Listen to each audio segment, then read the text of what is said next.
I think that clearly technology is going to play an even increasing part in education in the 21st century, largely because there's such big advances in technology, and also it's getting cheaper and cheaper. And I hope the good effect of this will be that education will then become much more easily available to people throughout the world, people who have difficulty getting access to education now.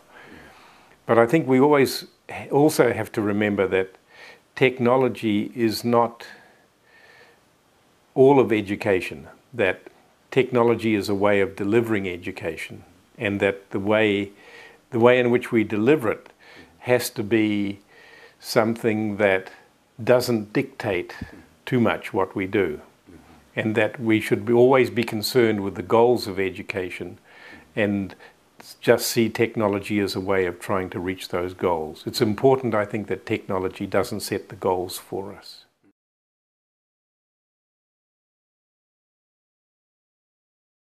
I would see that the preparation would be that researchers and teachers and information technologists need to be talking together much more and drawing on each other much more.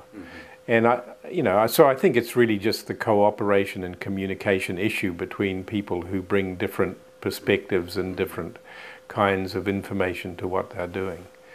And especially in language teaching, I can see very important areas of learning which we know about from research, but which get very little application in practice. And I think I would like to see in the 21st century that researchers and practitioners are much closer together.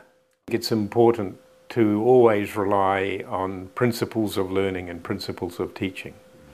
The problem I see with methodologies and approaches is that once you accept one, you've accepted a whole package and everything that goes with it. And when that package doesn't work, then people want to throw out the whole package and grab another package. And I think that this is not a sensible way to go about it. I think it's much more important to say, what do we know about the things which help learning? What do we know about the contribution that teaching can make to learning? And we need to see these things as guidelines and principles that we then try to apply.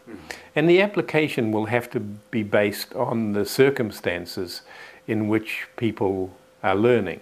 One of the major things that I've been interested in is trying to say, well, what are the major principles? Which ones are supported by research and by common sense and by practice?